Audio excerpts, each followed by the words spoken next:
Forget it. The only Jesus I know is him. And the one thing he don't need is a partner. His hair is like wool, and his eyes are like flaming fire. It was a 10-year study, and they went worldwide, Dr. Spencer Wells and his team, collecting DNA evidence from indigenous communities worldwide. And they wanted to find who is the father of modern humans. And so we know women have two X chromosomes and men have an X and a Y chromosome. So they studied the Y chromosome and they traced it back 60,000 years to East Africa. And Dr. Wells and his team concluded that the first modern human was a black man in East Africa, whom the Bible identifies as Adam. Yes, my shit right here. So that's my shit. Welcome back to another episode of Road to William. Today, y'all, we're about to get into it. We're talking about Black Jesus. And it all starts from when I first heard about really the specifics of what Jesus looked like was actually through this show as a child. This show brought in a lot of things, a lot of perspectives of, Good Times is a show about a poor Black family living in the ghetto. What makes the show is when you zoom into someone's and hear what and see what goes on and what they discuss. That's the gem, the diamond in the rough. When you go into their home and you see the father, James, you see the mother, Florida, you see their beautiful children, you see Thelma, you see JJ, you see Michael, you see Malona. I was a kid who used to like watching shows like this. I know this is a very old show, but I was like, at one point in my life, me and my mother lived with my grandfather in Gary, Indiana. Shout out to Gary, Indiana. He had a church out there. We used to go out there. We know about Gary. I ain't got to get into it. And he had all the shows. He had everything. This is back when people had a lineup of VHS tapes.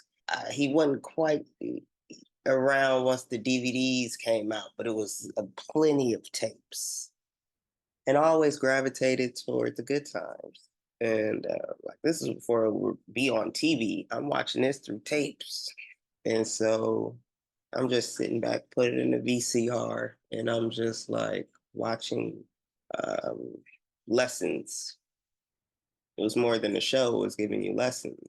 So this episode, they discussed Black Jesus. And we're going to watch a few clips of it, but really my pinpoints of it, my perspective before we dive into it and let it rock. I just, JJ's doing his thing, his same old thing. And he's painting. He's an amazing painter. He's like the Basquiat. He's painting per usual. And his brother Michael notices, oh, what is this?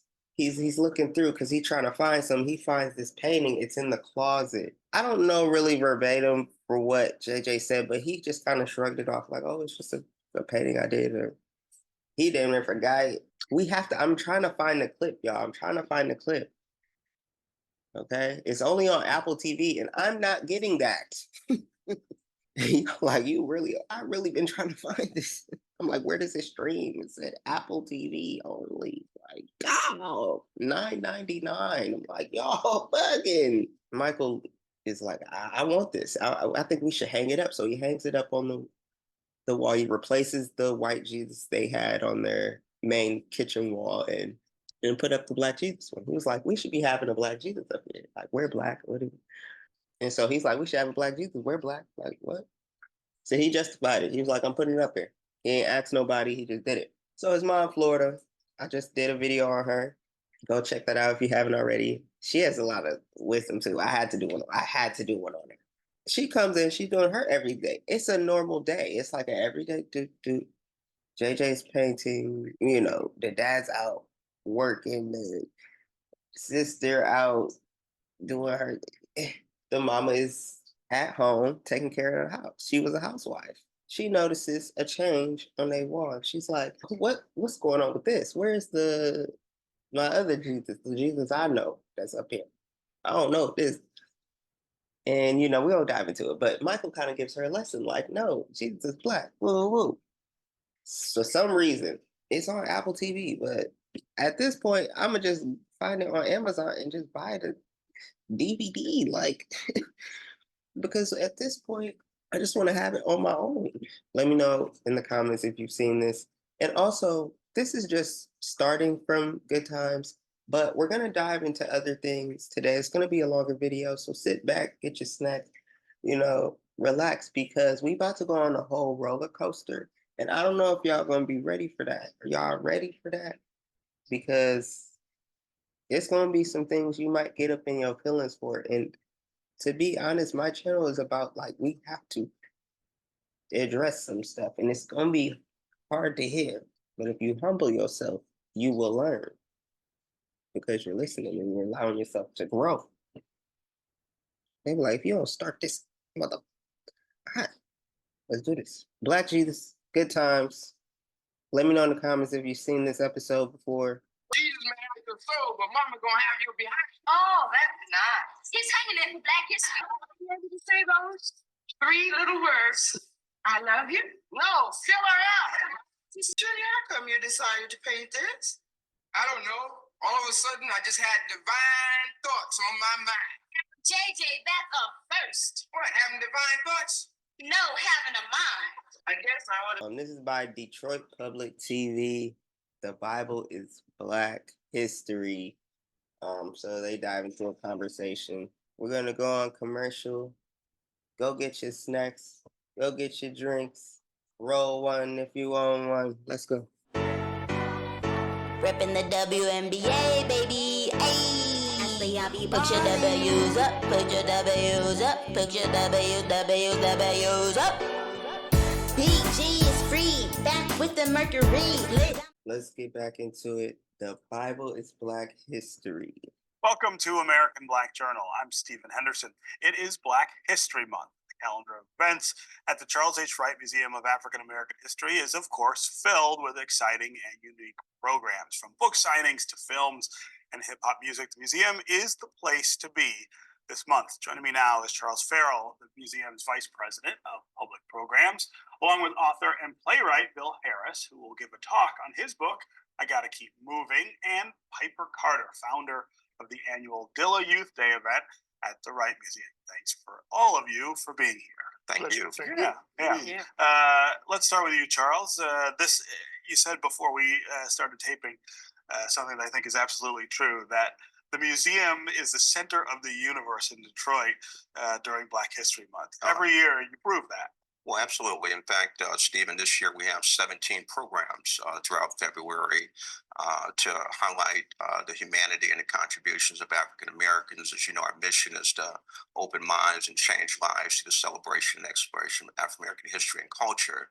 I think we really are doing a great job in that area under our new CEO, Neil Barclay.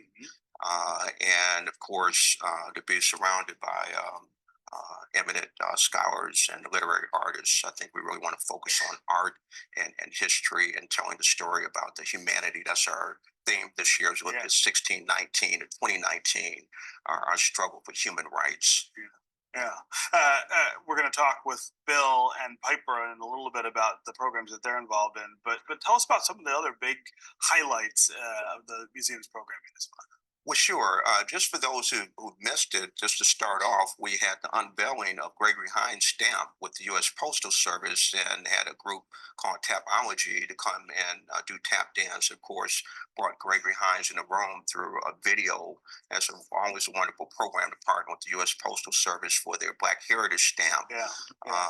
We have actually coming up this week with Dilla Day, Youth Day, which Piper will speak about, but we also have a partnership with New Detroit looking at genealogy Yeah. and racial healing storytelling. They've been working on that for a couple of years now. Yeah, Right? absolutely. So we're very happy to partner with New Detroit on a 3-part program through the month of February.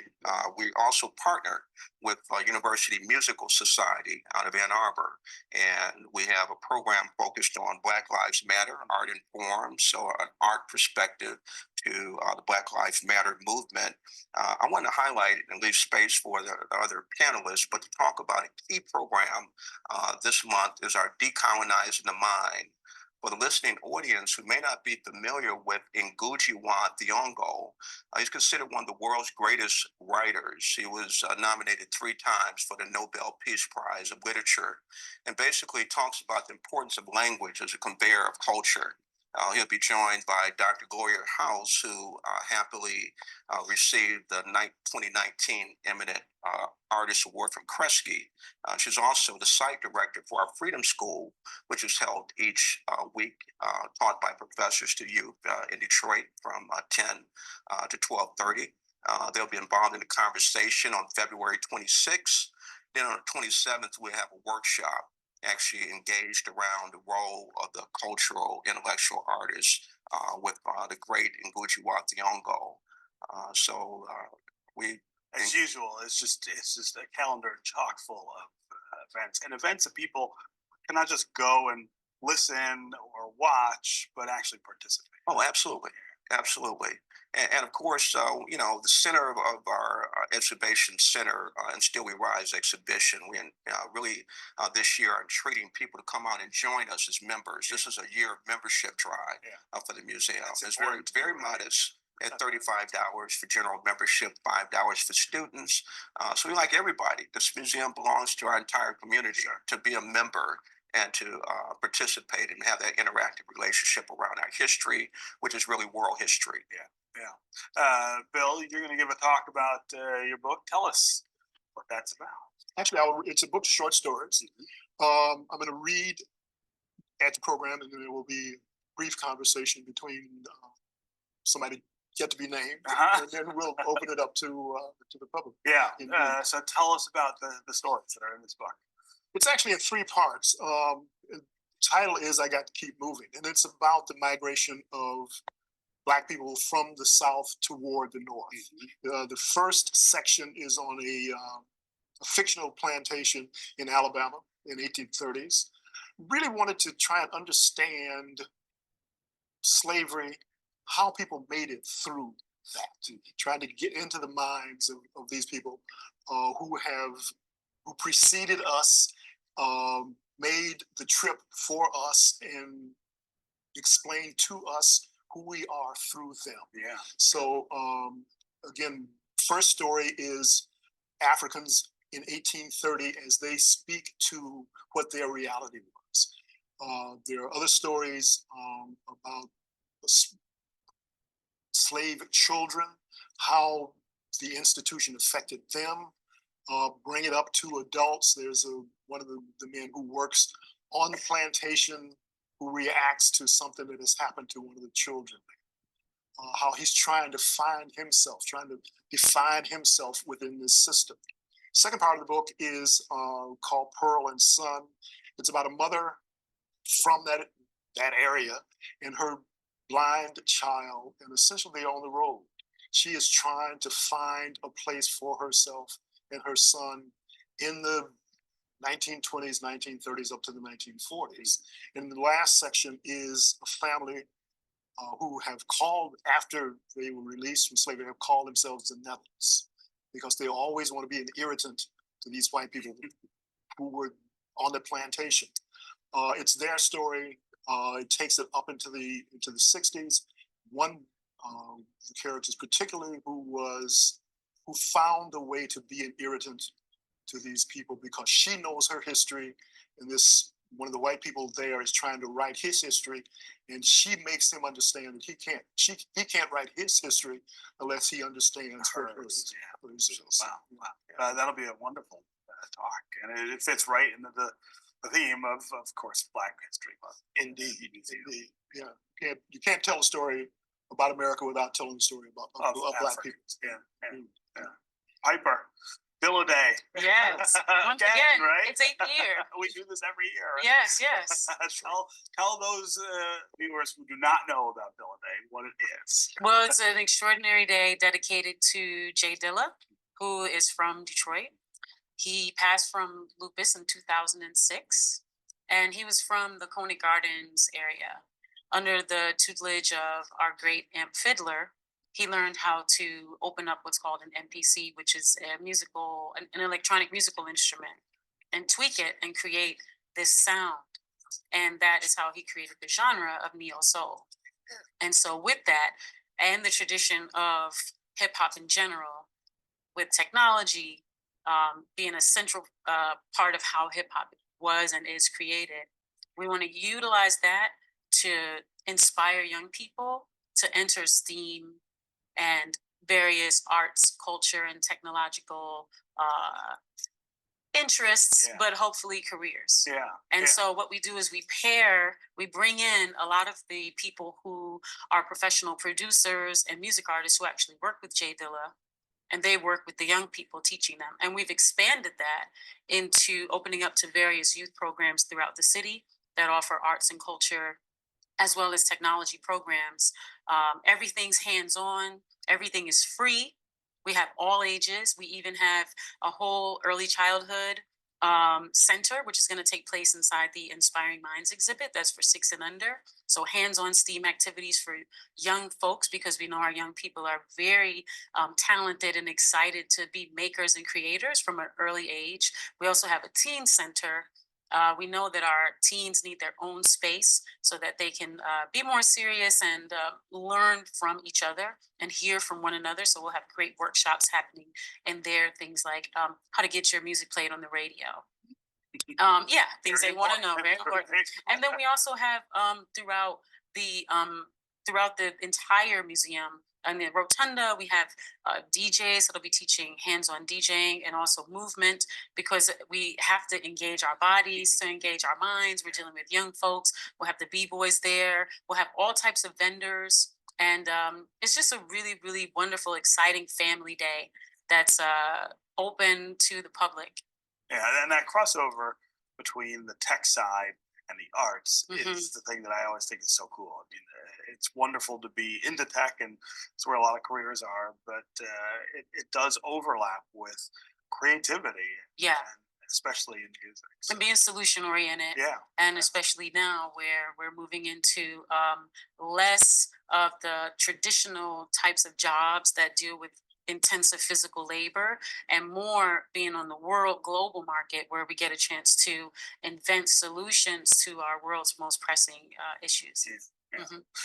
Charles, we've only got about a minute left. Do you want to highlight one more thing you want people to? Well, certainly. know about this month? We promote at the Charles Wright Museum literacy, reading books, critical analysis, independent thinking as a foundation for informed activism. And I was just reflecting on our panelists' conversation around the importance of art. Ngugi wa Thiong'o, when he was in prison for writing in his native language, stated that my experience of survival in maximum security prison is a testimony to the magic of imagination. The power of imagination to help humans break free of confinement is truly the story of all art. Wow. So we fully embrace the role of the artists in our society. We think we need to lift them up and give them a platform. And we have some very exciting programs. We ask the listening audience to visit www.theright.org, our events page, to stay up and certainly come out and participate. And you can come out join almost us every day this month. Absolutely. Yeah. It's always really great to have you. Well, it's always a pleasure. We appreciate your support, Stephen. Thank you, guys. Thank you much. Thank you. Just ahead, Black history in the Bible. But first, we continue our look back at this program over the last 50 years. Here's a 1991 Detroit Black Journal conversation about the role of the Black church in the community. You talked about the fact that the church used to provide some of those nurturing kinds of things. Can anyone be more specific? What historically has the church meant to the Black community? Well, for one thing, certainly it's been a social reality. Sometimes it might be an entire community, from down south that's moved up south and might find each other near a local neighborhood and who formed a church and even keep the same name of the church. So there's some social continuity there. Generations would come one behind the other. We now have the mobility, whether it's because of integration, it's our changing economic status in some cases, so that not only do we have white flight out, but we even have black flight out, following those opportunities, draining leadership, draining some social balance out of our communities. And so you no longer have children growing up in the same neighborhood necessarily coming behind mom and dad in the same church to continue to populate it and so on. And when you mix that with the fact that a lot of us now have our buildings based in neighborhoods, but we're not necessarily neighborhood churches. Okay, we got a building in the neighborhood, but that's not the same as being a neighborhood church. And we've got this mobile society. And that's one thing that comes to mind to me. But meantime, we've provided a social reality, an economic reality, and a political reality. Reality too. Absolutely. Everything that goes into making a community a cultural reality. We were the vessel of transmitting the culture generation to generation. Your book is addressing the age-old question about whether people of African descent were present in biblical history. The Bible is Black History explores DNA evidence and the work of historians and scientists to prove that Black people were part of the Israelite community in the Bible. The book claims the world's first man, identified as Adam, was a Black man from Africa. My next guest is the book's author. Dr. Theron Williams is a pastor in Indianapolis and a Detroit native. Welcome to American Black Journal. Thank you, Steve. Yeah, so this is fascinating research. This is something that I've heard people say for a long time, right? That Black people are part of the original human tribes, including in the Bible. But the idea of trying to prove that through DNA and records, I think, gives it an added dimension. The book advances the notion that the people who made up the Israelite communities, both in the Old and New Testament, were people of color, namely Black people. We know that the world's first man, that the father of modern humans, was a Black man in East Africa. DNA evidence bears that out. In fact, the National Geographic Society, along with IBM, came together and they put together the Genographic Project. It was headed by Dr. Spencer Wells, and it concluded in 2005.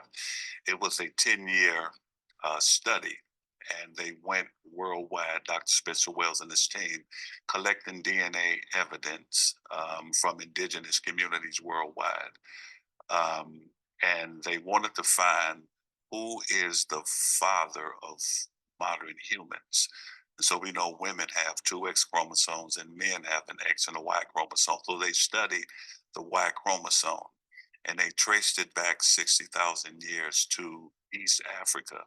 And Dr. Wells and his team concluded that the first modern human was a Black man in East Africa, whom the Bible identifies as Adam.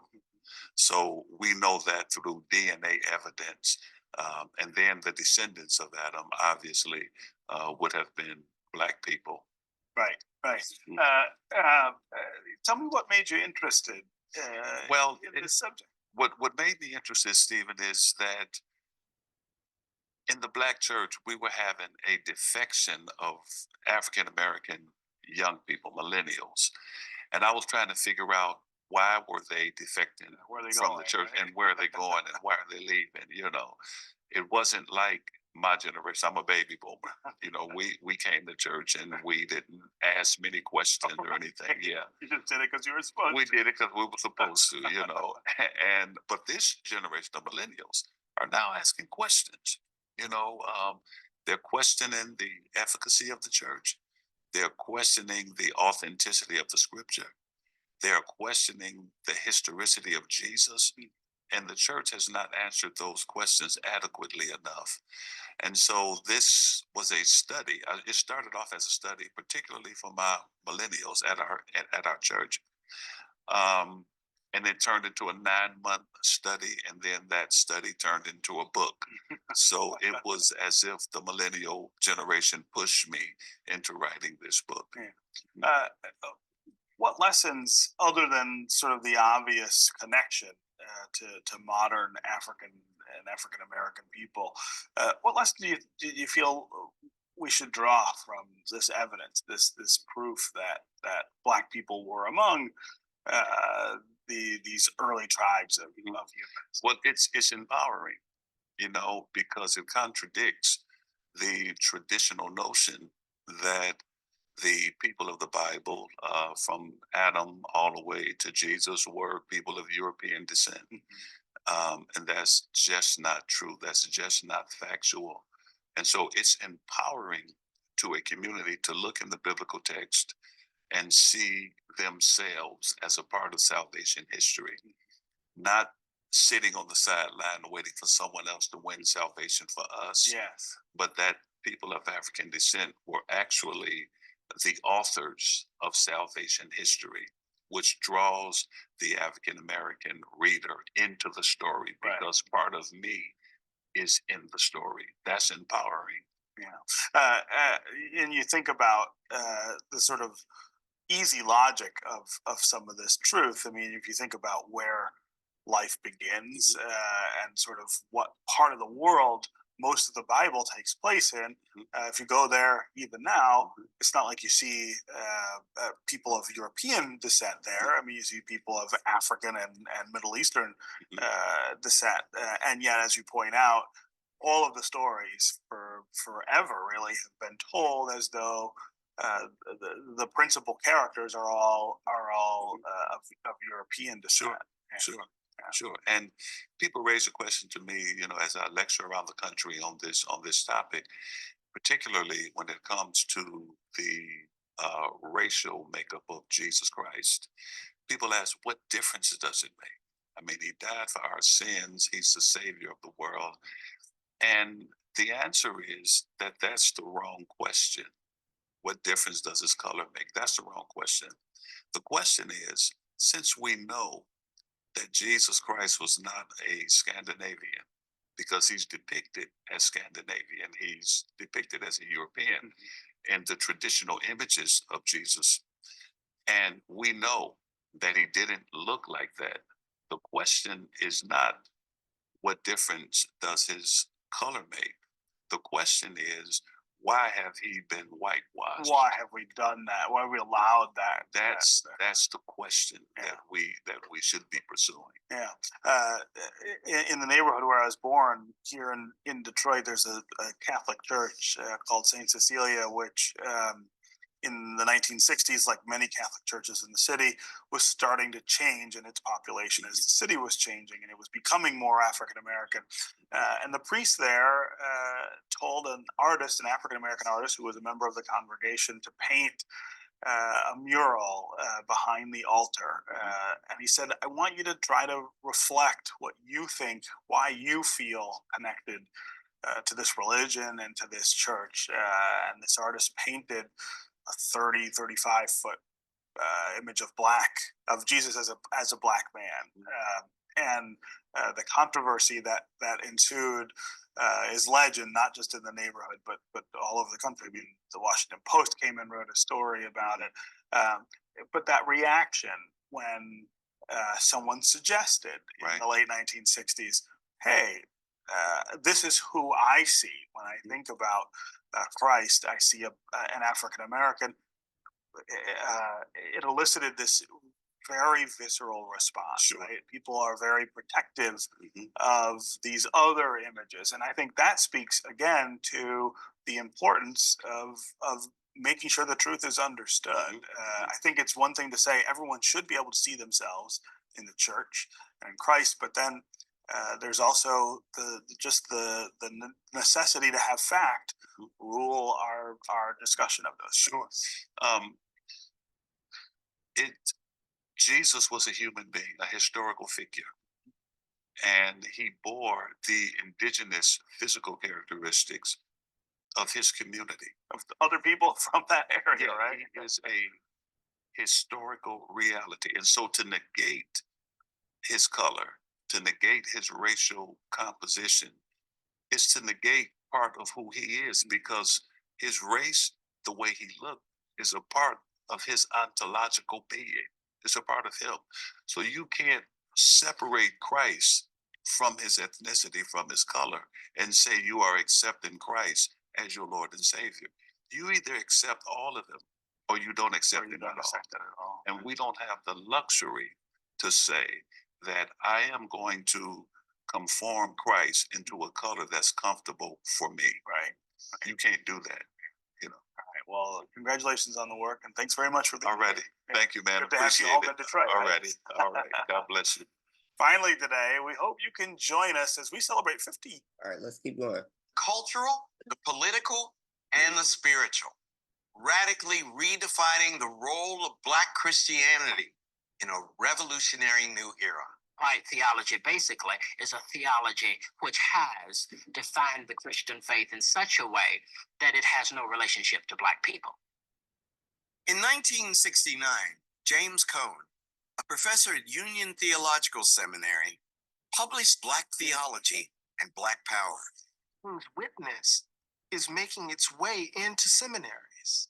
But James Cone, who's trying to figure out how to translate King's moral call to the nation and express it in a way that will speak to the rage. Black theology is basically a new way of looking at the relationship between Black religion and Black political struggle, and an embrace of the tenets of Black is beautiful in a comfort with African inflected practices.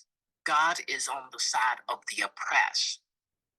And since the oppressed are the ones who need to be liberated, he must be identified with their condition. Cone argued that God was so intimately connected with struggle and against oppression that God, in effect, had been Black all along. He said that God's story is the Black story, and the Black story is God's story. And that, he said, is the Christian story. I said, Lord Jesus. I was ready to leave Christianity, because if I couldn't be Black and Christian, then I wasn't going to give up being Black. What I discovered when I discovered Dr. Cone's work was my own Black faith. Cone's theology would soon move from the confines of the seminary into popular culture. What is it? This is segueing into the point where I'm like, all right, y'all, we about to get through this together. Belief blog. Sorry, Jesus isn't white. I'm not going to say something about where we're getting this information from, but I get it. Trust me, I know. But we're getting through this together. So let's go. I kind of laughed and I said, oh, this is so ridiculous. Yet another person claiming it's racist to have a white Santa, you know? And by the way, for all you kids watching at home, Santa just is white, but this person is just arguing that maybe we should also have a Black Santa. Just because it makes you feel uncomfortable doesn't mean it has to change. You know, I mean, Jesus was a white man too, but you know, it's like he was a historical figure. I mean, that's a verifiable fact, as is Santa. I just want kids watching to know that. Sorry about that. Poor people, everybody's kind of laughing here. I want to bring in now Jamel Bowie. He is a staff writer at the Daily Beast, and then the co-editor of CNN's Belief blog, Eric Mariponi. I'm laughing. Listen, I put this online, guys, and I said, what color is Jesus? What color is Santa Claus? And everyone's like going crazy. What color are you? What's wrong with you?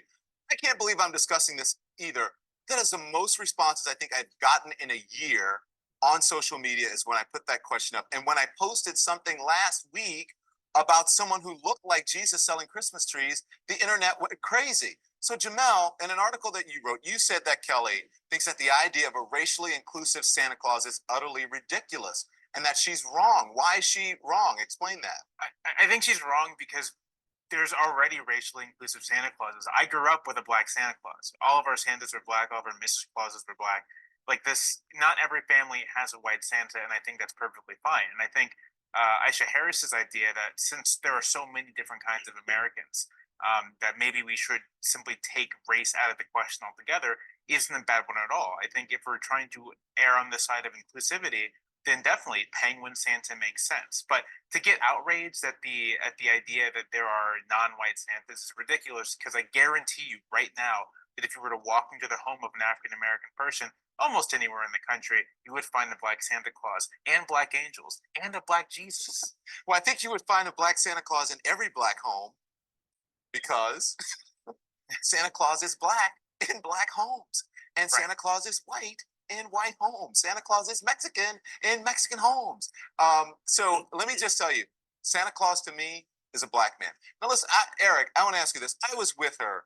I understood what she meant in the beginning. I think what she meant, I don't want to put words in her mouth because I've been misquoted about things and people have misinterpreted things. If you look at the depiction of Santa Claus, the popular representation of Santa Claus, if you look at Kris Kringle, then it is a white depiction. I understand that. But there are many who question the authenticity, shall we say, of Santa Claus and Jesus. Where she lost me was a Jesus thing. What do theologians say about the color of Jesus' skin? Well, when we look at Jesus as a historical figure, you're talking about somebody from the first century who lived in the Middle East. So in all likelihood, he would have had an olive complexion. We don't really know.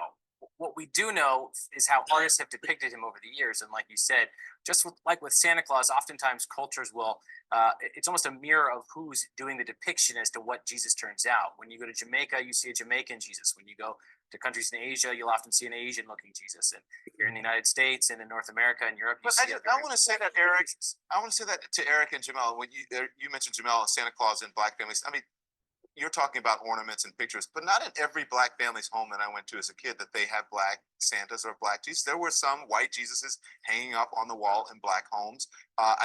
As I was researching this, I was researching Santa Claus even in Africa. The traditional American depiction of Santa stands even in countries that are black. So isn't it kind of up to people to decide what their Santa and what their Jesus looks like, Jamel? I think that's absolutely right. I think what your Santa, what your Jesus looks like is up to you. It's whatever you feel most comfortable with. I would agree that when you're talking about the historical Jesus, and Kelly during her segment, she took a moment to say that, we have historical evidence of what Jesus looked like. Yeah, he was an olive-skinned man because he was from first century Palestine. He likely had close cropped dark hair and dark eyes and looked like his peers and contemporaries. And so on that, Kelly is definitely just incorrect. She's misinformed. Anyone who has studied the Bible and anyone who knows about the heritage or the roots of Jesus knows that he was a dark-skinned person and probably wasn't a white man. It's not probably was. He wasn't a white man. He was a darker persuasion. Yeah, he certainly didn't come from Jewish, right? He didn't come from Europe. He didn't come from North America. That's just not where he came from. So Jesus isn't white, and saying that is just wrong. Okay, with all due respect to Miss Kelly. We got through it, didn't we? J. Cole just dropped, y'all. J. Cole just dropped. I have not heard it yet. Look out for the new movie review. Let me know if y'all want me to review anything off Tubi only. I'm like, bro, what? I'll review anything off Tubi and YouTube. I'm gonna do a show review. Thank y'all once again for tuning in. I appreciate it. I appreciate all the new subscribers. If you haven't shared this, please share this. If you haven't subscribed, hit that subscribe. I'm dropping daily. I'm like, okay, but you missed at least 2 days. I'm dropping daily. Let me know in the comments what you want me to review next. Who you want me to shed a spotlight on next. What show? What movie? What is it? What? I have Stars, so if you have something off Stars, okay. Netflix, Hulu. I don't have Prime. The BMF review is coming soon, but I want to watch it all first. I'm not doing them little clip. No, we're doing one. If you haven't seen our review for the past one, we combined it with Bel Air. Bel Air's coming back soon. What happened to P-Valley? I don't know. Y'all need to let me know what happened to P-Valley. Bring it back. Bring it back. Let me know in the comments how you felt about this video, though. So, did you grow up seeing white Jesus everywhere, black people? Personally, in my church, we didn't have Jesus up. Thank y'all for tuning in. Like this video. I want to get 200 likes on this video. And if I get 200 likes, I'm going to drop a double upload in a day, too. Morning and night. If I get 200 on this video. That Dr. Frances Cress Welsing, she changing my life right now. Of course, a black woman. I'm about to record the next video. So tune in. Can't stop this Stay along music. for the ride. It's the only reason why we breathing here today. We are here to stay. CKA off top of the air.